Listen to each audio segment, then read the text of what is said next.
नमस्कार प्यारे बच्चों, आप सभी का आपके अपने YouTube चैनल लक्की कॉन्सेप्ट पर स्वागत और अभिनंदन है। होते हैं स्वर संख्या में होते हैं, आपका जवाब है सर 11। आप और मैं दोनों सही है, ठीक है। क्या सवाल यहाँ तक ही सीमित है? नहीं। अब हम पढ़ेंगे स्वरों के भेद। क्या पढ़ेंगे? स्वरों के भेद या फिर स्वरों का वर्गीकरण। स्वरों का वर्गीकरण, ये चीज ध्यान रखें। क्या आएगा? उत्पत्ति के आधार पर। उत्पत्ति के आधार पर हम क्या करते हैं? स्वरों के भेद करते हैं। उत्पत्ति के आधार पर स्वर। दूसरा आपको ध्यान रखना है, प्रयोग पर स्वर, प्रयत्न के आधार पर स्वर। यहां पर उत्पत्ति के आधार पर स्वर। और तीसरा जो है उच्चारण स्थान के आधार पर स्वर। उच्चारण स्थान के आधार पर स्वर। इस प्रकार के जो वर्गीकरण को हम किस में देखेंगे? स्वरों में देखेंगे। आई बात समझ में? यानी कि स्वर के वर्गीकरण की तरफ हम जा रहे हैं। पहला उत्पत्ति, दूसरा प्रयत्न, तीसरा उच्चारण। ठीक है, बात करेंगे हम उत्पत्ति के आधार पर। किसकी करेंगे? उत्पत्ति के आधार पर।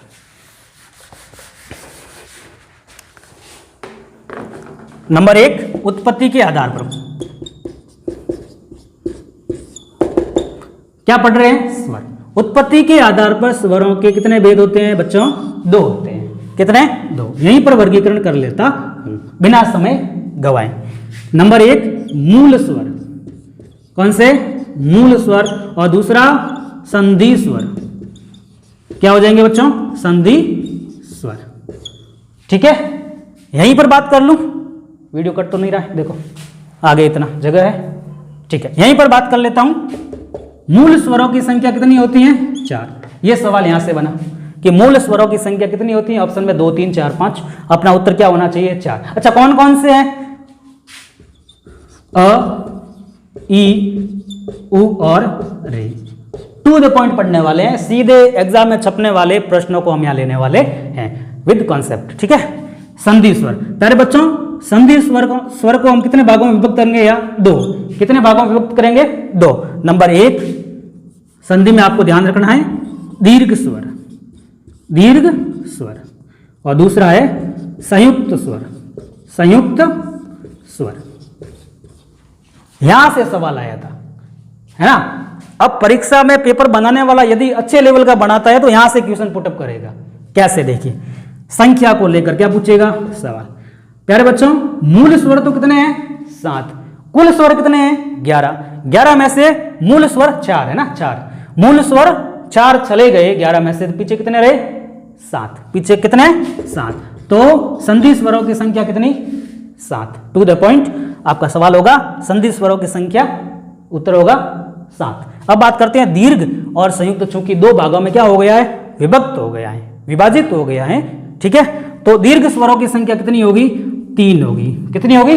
3। कौन से? अभी बात करेंगे, लेकिन उससे पहले संयुक्त स्वरों की संख्या कितनी होती है? तो संयुक्त स्वरों की संख्या 3 ये हैं। चूंकि 7 टोटल है तो यहाँ पे कितने हो जाएंगे? 4 हो जाएंगे। सिंपल सा गणित है। ठीक है, ज्यादा उलझने की बात नहीं है। दीर्घ स्वर, आपने संधि पढ़ी होगी, तो दीर्घ स्वर संधि, देखो वर्णों से क्या संधि का संबंध सीधा है। सीधा संधि का संबंध किन से है? वर्णों से है। तो वर्ण यहाँ पे मजबूत होना बहुत जरूरी है, संधि आपका अपने आप क्लियर हो जाएगा। कौन कौन से हैं? आ, दीर्घ ई और दीर्घ उ।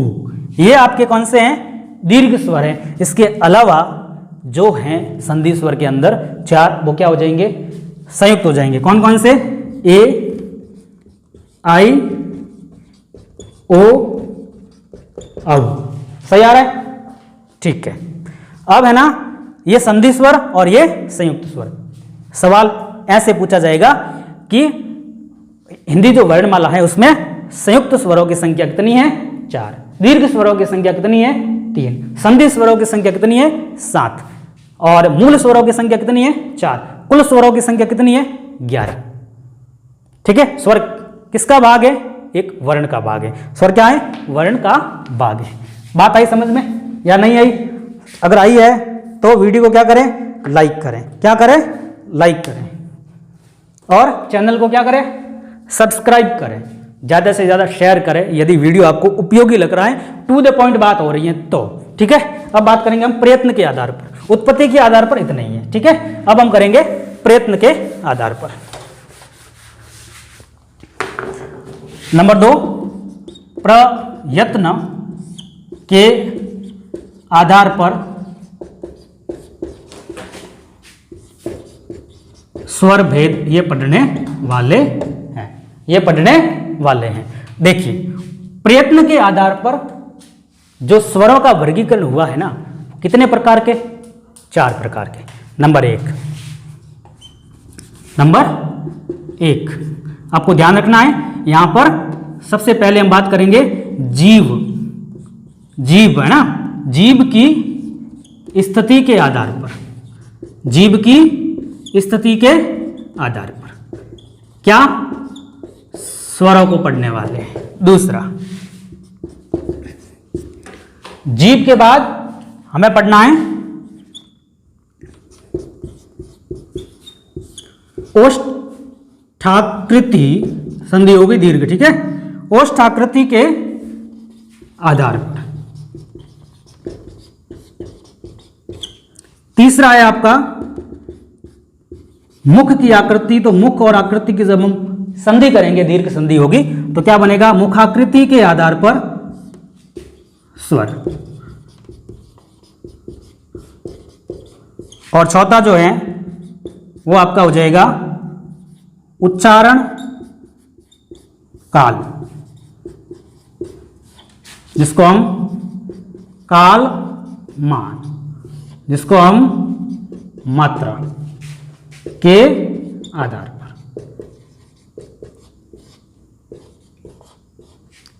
ये जो वर्गीकरण मैं लिख रहा हूं यहां पर, ये प्रयत्न के आधार पर स्वरों का वर्गीकरण है कि स्वरों को किस प्रकार से प्रयत्न होता है। प्रयत्न का मतलब रीति, प्रयत्न का मतलब क्या होता है? रीति। स्वरों का जब उच्चारण करते हैं ना, तो उच्चारण करने की रीति, उच्चारण करने का ढंग क्या कहलाता है? प्रयत्न कहलाता है, ठीक है। चलिए, तो जीव की स्थिति, जब हम स्वरों का उच्चारण करेंगे तो जीव की स्थिति में क्या परिवर्तन होगा है, जीव की स्थिति में क्या चेंजेज आते हैं वो पढ़ने वाले हैं, ठीक है। तो जीव की स्थिति के आधार पर जो स्वर हैं वो 3 भाग में विभक्त हैं। कितने भागों में? 3 भाग में। एक तो आपका कौन सा?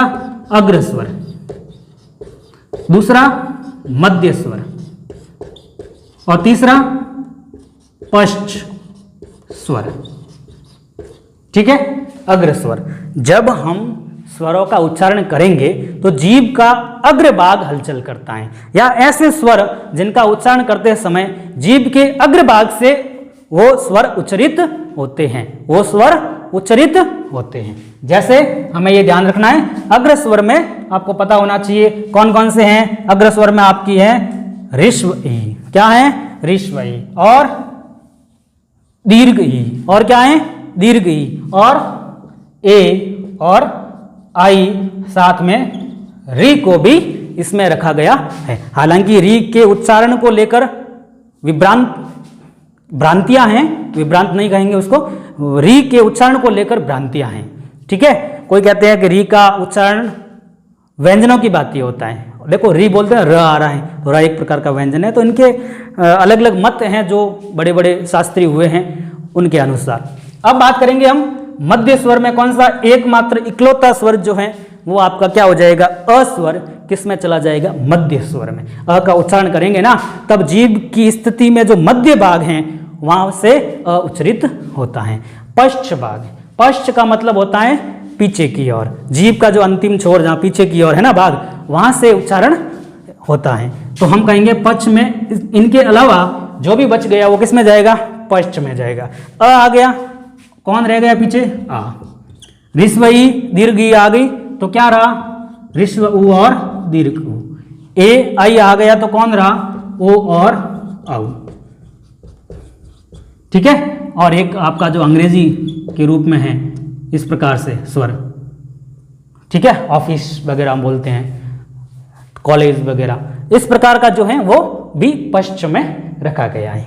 अब बात करेंगे हम ओष्ठ आकृति के आधार पर, होठों की आकृति के आधार पर, होठों में जो हलचल होगी जहां से स्वरों का उच्चारण होगा। तो ओष्ठ आकृति के आधार पर आपको ध्यान रखना है 2 प्रकार की स्थिति बनने वाली, या तो होठ क्या होंगे?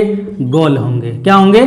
गोल होंगे, तो वृत्ताकार होंगे, ठीक है। और या फिर अवृत्ताकार होंगे।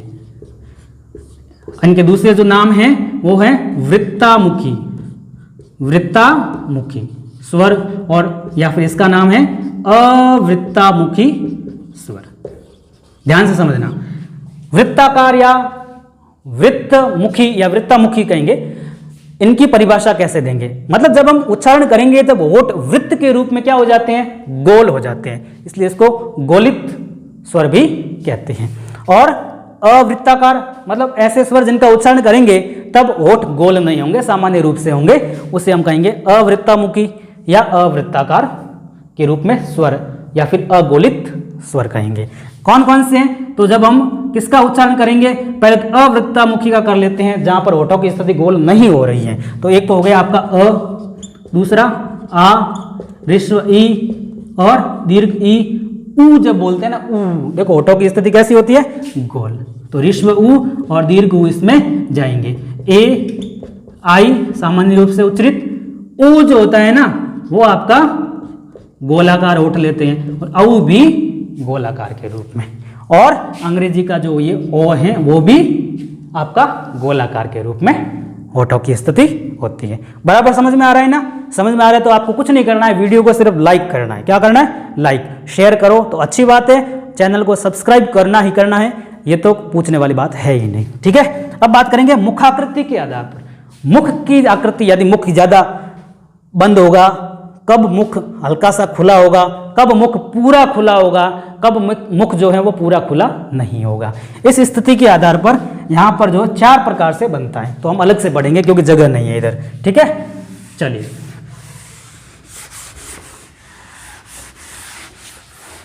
क्या पढ़ेंगे? मुखाकृति के आधार पर। मुखाकृति के आधार पर, तो मुखाकृति के आधार पर जो स्थिति बनने वाली है,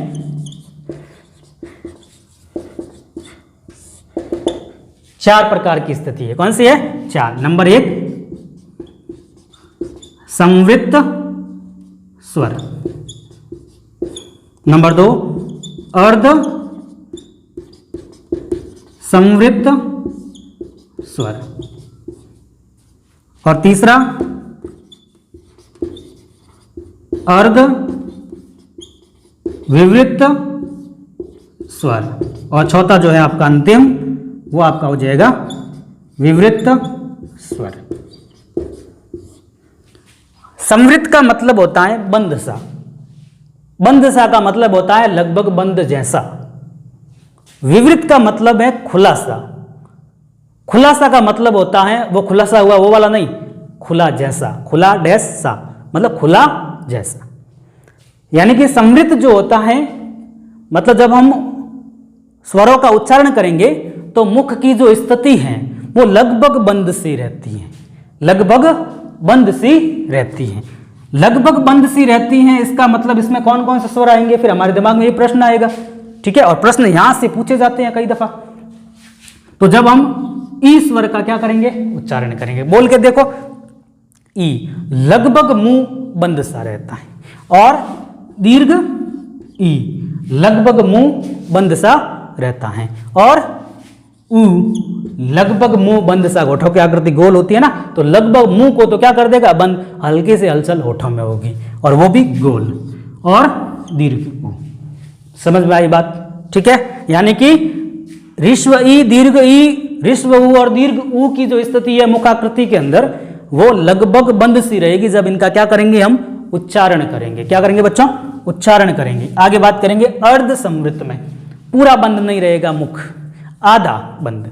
ठीक है, पूरा बंद नहीं रहेगा, हल्का सा बंद रहेगा ऐसा प्रतीत होगा, और खुला भी प्रतीत होगा। पूरा खुला तो इसमें होता है, थोड़ा खुला इसमें होता है, थोड़ा बंद इसमें होता है, लगभग बंद इसमें होता है। तो बात करेंगे हम अर्ध समृद्ध स्वर के अंदर।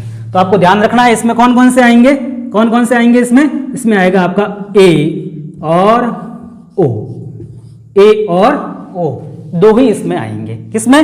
अर्ध समृद्ध में। बात आई समझ में? अब हम बात करेंगे पहले विवृत की, फिर अर्ध विवृत की करेंगे।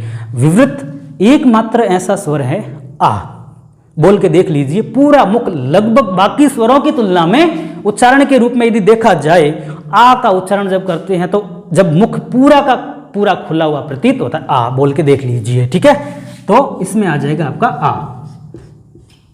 ठीक है। अब इनके अलावा जो भी बचे, 3 याद कर दो, चौथा अपने आप आ जाएगा। बाकी जो भी स्वर पीछे रहे हैं वो इसमें आ जाएंगे, इसमें आ जाएंगे।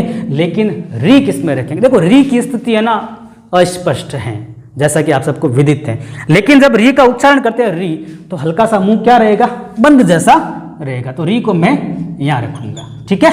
चलिए अब देखिए पीछे कौन रह गया? पीछे एक तो अ रह गया और आई और अब, इस प्रकार की स्थिति बनी है, ठीक है। तो ये जो वर्गीकरण था ये आपका मुखाकृति के आधार पर स्वरों का वर्गीकरण है। मुखाकृति के आधार पर स्वरों के वर्गीकरण को 4 भागों में बांटा गया है। ये वापस इसलिए दोहरा रहा हूं क्योंकि यहां से सवाल आते हैं और बड़ा कंफ्यूज होता है हमें, और हमें संदेह शंका के घेरे में डाल देते हैं। कब? जब परीक्षा में सवाल आएगा और ऑप्शन कुछ इस प्रकार से ही दिए जाएंगे। समृद्ध स्वर ऐसा भी आ सकता है, मिलान कीजिए। तो मिलान करने के चक्कर में हो सकता है यही प्रश्न दे दे आपको, और आपको क्या करना पड़े? इस प्रकार इसकी स्थिति यहां दे दे, इसको इधर दे दे, और आपको क्या करना पड़ेगा? मिलान करना पड़ेगा। इसका मतलब है मिलान वाला आ गया ना, इसका मतलब आपको पूरा याद होना चाहिए, कॉन्सेप्ट पूरा क्या होना चाहिए? क्लियर होना चाहिए, ठीक है। ये चीज आप ध्यान रखेंगे। तो समझ में आ गया ना कुल मिलाकर? ठीक है। अब मैं प्रश्न पूछता हूं, जो विवृत स्वर हैं उसमें कौन सा स्वर आएगा? आ, ठीक है। और समृद्ध में कौन सा आएगा? ई, दीर्घ ई, उ और दीर्घ उ, ठीक है। और क्या आएगा साथ में? री आएगा। अर्ध समृद्ध में ए ओ, अर्ध विवृत में अ आई और औ। अब अंतिम जो प्रकार हैं प्रयत्न के आधार पर वो पढ़ने वाले हैं, वो पढ़ने वाले हैं, ठीक है। अंतिम प्रकार चौथा कौन सा है? उच्चारण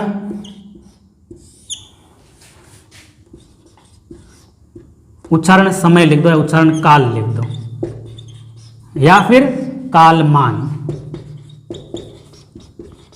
या फिर मात्रा के आधार पर स्वर।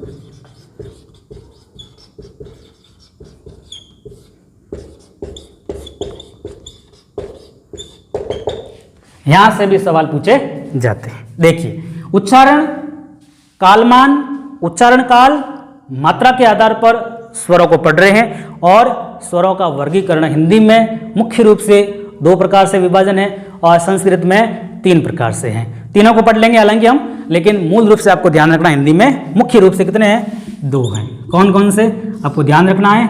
देखो एक मात्रिक, ये मात्रा के आधार पर इसका नाम है, या फिर ऋस्व स्वर, या फिर लघु स्वर, इतने नाम हैं। तो सब नाम याद रखने पड़ेंगे। क्या पता कोई भी इसमें से सवाल परीक्षा में आ जाए, ऑप्शन में इन तीनों में से कोई एक ही मिलेगा, तीनों तो मिलेंगे नहीं, लेकिन नाम हमें तीनों याद रखने हैं। दूसरा है मुख्य रूप से द्विमात्रिक, या फिर इसको बोलेंगे ऋस्व, और ऋस्व का विलोम होता है दीर्घ स्वर, और लघु का होता है विलोम गुरु, रू छोटा होगा, ठीक है, गुरु स्वर, इस प्रकार से, ठीक है। अब हम बात करेंगे एक मात्रिक परिभाषा की तरफ जाएंगे। ऋस्व का मतलब होता है छोटा, ठीक है, लघु का मतलब भी होता है छोटा, और दीर्घ का मतलब बड़ा, और गुरु का मतलब भी बड़ा होता है। एक मात्रिक का मतलब होता है एक मात्रा, यानी एक समय, यानी 1 सेकंड का समय लगेगा इसमें। द्विमात्रिक का मतलब 2 मात्रा अर्थात 2 सेकंड का समय लगेगा, ठीक है। तो ऐसे स्वर होंगे जिनको बोलने में केवल 1 सेकंड का समय लगेगा, 1 सेकंड सा समय लगेगा, मतलब 1 सेकंड जितना समय लगेगा। इसको बोलने पर 2 सेकंड के आसपास समय लगेगा, ठीक है। तो एक आपको ये ध्यान रखना, एक मात्रिक ऋस्व लघु स्वरों की संख्या कितनी है? 4 है। कितनी है? 4। कौन कौन सी है? ये चीज हमें ध्यान रखनी है। अ,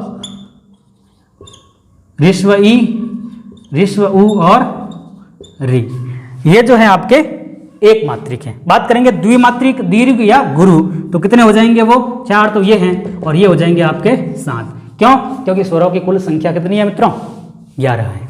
चलिए कौन कौन से है 7? तो 7 में आपको ध्यान रखना है आ, दीर्घ ई, दीर्घ उ, 3 तो ये वाले इसके दीर्घ रूप हो गए, और री आ गया, ए आई ओ और औ हो गए ना 7, 1 2 3 4 5 6 7। इस प्रकार से एक मात्रिक और द्विमात्रिक हमने पढ़ा।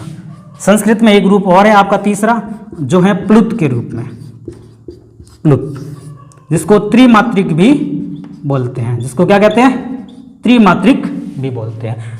ठीक है, मतलब ऐसे स्वर जिनका उच्चारण 3 मात्राओं के बराबर, 3 सेकंड के बराबर लगता है। ठीक है, तो हमें ध्यान रखना है, द्विमात्रिक से तो ज्यादा होगा, एक मात्रिक से लगभग तिगुना होगा। क्या होगा, तिगुना। जैसे जैसे हम बोलते हैं राम, क्या बोलते हैं, राम। ठीक है, तो ये जो है ना, ये स्वर के रूप में किसी को पुकारना हो तो लंबा नाम के श्याम पुकारते हैं ना, आवाज लगाना हो दूर, तब प्लुत स्वरों का प्रयोग करते हैं। ये स्थिति संस्कृत में दी गई है, हिंदी वाले भी पढ़ते हैं, लेकिन मुख्य रूप से यदि बात करें तो एक मात्रिक और द्विमात्रिक है। आगे बात समझ में? तो ये था आपका प्रयत्न के आधार पर स्वरों का वर्गीकरण। इससे पहले जो था वो कौन सा था, उत्पत्ति के आधार पर। कितने, 2, मूल और संधि। मूल में 4, अ ई रू, अ ई उ और री। संधि में 2 प्रकार, दीर्घ और संयुक्त। दीर्घ में आ, दीर्घ ई और दीर्घ उ 3, और संयुक्त में कितने हो जाएंगे, 4, ए आई ओ औ। ठीक है, फिर हमने पढ़ा प्रयत्न के आधार पर। सबसे पहले क्या पढ़ा था हमने प्रयत्न के आधार पर में, प्रयत्न के आधार पर हमें ध्यान रखना, जीभ की स्थिति के आधार पर, जीभ के उठने के आधार पर। दूसरा पढ़ा हमने ओष्ठ आकृति, होठों की आकृति के आधार पर। तीसरा क्या पढ़ा हमने, मुख, मुख की आकृति के आधार पर। चौथा पढ़ा हमने उच्चारण काल, उच्चारण समय, कालमान, मात्रा के आधार पर स्वरों का वर्गीकरण कर लिया हमने। अब हम अंतिम पड़ाव की ओर है स्वर के, और वो है उच्चारण स्थान के आधार पर स्वर, उच्चारण स्थान के आधार पर स्वरों का वर्गीकरण। उच्चारण स्थान के आधार पर हम क्या कर रहे हैं, स्वरों का वर्गीकरण कर रहे हैं। तो तीसरा जो प्रकार है इसका, कौन सा, उच्चारण स्थान, उच्चारण स्थान के आधार पर स्वरों का वर्गीकरण, आधार पर स्वर। ठीक है, उच्चारण स्थान।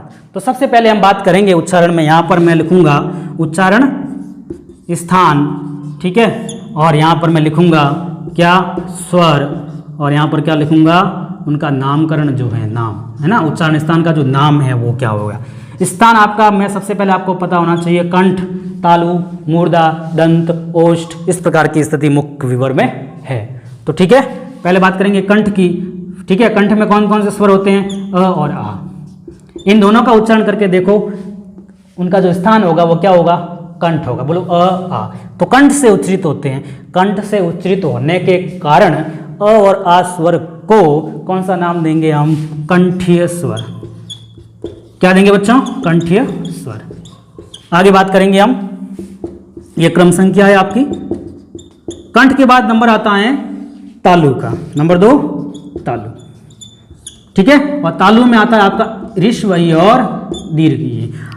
चूंकि आपको पता है ई और दीर्घ ई का उच्चारण स्थान कंठ है, सॉरी तालु है, इसलिए इनका जो नामकरण है, किसका, किनका, ऋस्व ई और दीर्घ ई स्वरों का नामकरण आपका तालव्य हो जाएगा। क्यों, कारण ये है कि तालु से उच्चरित होते हैं, इसलिए नाम क्या हो जाएगा, तालव्य। फिर बात करेंगे नंबर 3 मूर्धा। इनको मूर्धन ऐसे बोलते हैं। ठीक है, मूर्धन या फिर मूर्धा भी लिखते हैं। ठीक है, देखिए इधर अब हम बात करेंगे मूर्धा। मूर्धा मैंने क्यों लिया, यहां तो आपको पता है कि अ आ ई के बाद उ आता है, लेकिन मुख्य विवर में कंठ तालु के बाद क्या आता है, मूर्धन। तो हम स्थान को लेकर बढ़ रहे हैं, इसलिए यहां पर पहले क्या आएगी, उ से पहले री आएगी। घबराने की कोई आवश्यकता नहीं है। मुख्य विवर के अंदर जो क्रम के रूप में हम चल रहे हैं ना, तो कंठ तालु मूर्धा। ठीक है, तो मूर्धन या मूर्धा, और मूर्धन या मूर्धा से उच्चरित होते हैं स्थान ये हैं री का, तो री का जो नामकरण है ना स्वर का उच्चारण स्थान के रूप में नामकरण हो जाएगा आपका मूर्धन्य। क्या हो जाएगा? मूर्धन्य। बात आ रही समझ में? आगे बात कर रहे हैं। नंबर 4 कंठ तालु मूर्धा। फिर क्या आता है स्थान? मुख विवर में दंत आता है, और आपको पता है ऐसा कोई स्वर नहीं है जिसका उच्चारण दंत के रूप में हो या दांत से हो, ऐसा कोई क्या नहीं है? स्वर नहीं है। तो दंत के बाद क्या होता है? ओष्ठ। क्या होता है? ओष्ठ। ओष्ठ। ओष्ठ से आपको पता है कौन कौन से स्वर उच्चरित होते हैं? केवल ओष्ठ से, ठीक है, केवल ओष्ठ से ऋस्व उ और दीर्घ उ, जहां हमने वृत्तामुखी में पढ़ा था, जहां कौन आ रहे थे? ऋस्व उ और दीर्घ उ। हालांकि इनके अलावा ओ औ भी आ रहे थे, लेकिन यहां पर ओ औ की स्थिति है वो अलग हो जाएगी, ठीक है। तो यहां पर ऋस्व उ और दीर्घ उ आएगा। उसके बाद उच्चारण स्थान ओष्ठ है, तो स्थान ओष्ठ है तो नामकरण क्या हो जाएगा? ओष्ठीय। स्वर है, ये सभी क्या है? स्वर। स्वर। स्वर, ठीक है। अब नीचे जगह नहीं है ना, आगे बढ़ रहे हैं, इधर आ जाते हैं। कहां आ जाते हैं? इधर आ जाते हैं। अब देखिए यहां पर कौन रह गए पीछे? देखो अ आ ई ऋस्व ई दीर्घ ई री ऋस्व उ और दीर्घ उ ए आई ओ औ बाकी रह गए ना। तो हमें ध्यान रखना है कि ए की जो स्थिति है ना, और एक के साथ कौन है? आई है। तो ए की स्थिति जो है ना वो अ आ के साथ ऋस्व ई या दीर्घ ई से क्या बनता है? आपका ए बनता है। तो आपको पता होना चाहिए अ आ का उच्चारण स्थान क्या है? कंठ है। क्या है? कंठ। और ई और दीर्घ ई का उच्चारण स्थान क्या हो जाएगा? तालु है। तो यहां पर 2 स्थान प्रयोग हो रहे हैं मित्रों। प्यारे बच्चों ध्यान देना है, ऑप्शन में इस प्रकार से आएगा ए का उच्चारण स्थान कौन सा है। तो आप घबराहट में, हड़बड़ाहट में इस प्रकार का उत्तर मत करना कि क्या हो जाएगा? कंठ या तालु या कुछ और दे दोगे उत्तर, ऐसा मत करना। आपके पास कॉन्सेप्ट होना चाहिए। तो यहां पर ये तो हो गए आपके कंठ और ये हो गए आपके तालु। तो स्थान तो हो गया आपका इनका ए का, कंठ और तालु, और नामकरण क्या हो जाएगा? कंठ तालव्य, और ए के साथ कौन? आई भी। बात आई समझ में? अब हम बात करेंगे, अब हम क्या बात करेंगे? अब हम बात करेंगे ओ और औ की। प्यारे बच्चों आपको पता है ओ किस प्रकार से निर्मित होता है? कौन से 2 विजातीय स्वरों के मेल से ओ बनता है? तो हमें ध्यान रखना है ओ बनता है आपके अ या आ के साथ उ या दीर्घ उ से बनता है। क्या बनता है? ओ बनता है गुण संधि में, आपको पता होगा ना, ठीक है। तो अ या आ फिर उ या दीर्घ उ। अ या आ का उच्चारण स्थान क्या हो जाएगा? कंठ, और उ और दीर्घ उ का क्या हो जाएगा? ओष्ठ, कंठ ओष्ठ। हाँ, इनका जो उच्चारण स्थान है वो कंठ और ओष्ठ है, लेकिन उच्चारण स्थान से संबंधित जो नाम है, कौन से स्वर हैं? कंठ ओष्ठीय हो जाएगी। क्या हो जाएंगे? कंठ ओष्ठीय। तो संधि हो जाएगी कंठोष्ठ्य। ये रूप भी सही है, और कंठोष्ठ्य ये रूप भी सही है। बात आ रही है समझ में? और इन दोनों में आपकी कौन सी संधि हो जाएगी? वृद्धि संधि हो जाएगी। बात आई समझ में? अपवाद के रूप में हम लोग पढ़ते हैं ना, तो इस प्रकार से वृद्धि संधि हो जाएगी। क्यों? क्योंकि संधि विच्छेद को ध्यान में रखते हुए हम संधि का क्या करते हैं? नाम। वर्णों का विच्छेद जिस प्रकार से होता है वही उनका नाम होता है संधि का, ठीक है। तो प्यारे बच्चों आज जो है हमने वर्ण विचार के अंतर्गत नींव को मजबूत करते हुए, अपने विषय को मजबूत करते हुए बुलंद इरादों के साथ हमने क्या पढ़ा? स्वरों को पढ़ा। तो मित्रों अगला जो वीडियो है हम पढ़ेंगे व्यंजनों की। आपको क्या लेना है? सिलेक्शन हर हाल में लेना है, ठीक है। इसीलिए आपको क्या करनी है? दमदार तैयारी। और अपना ध्यान रखिए। टिल देन जय हिंद, जय भारत।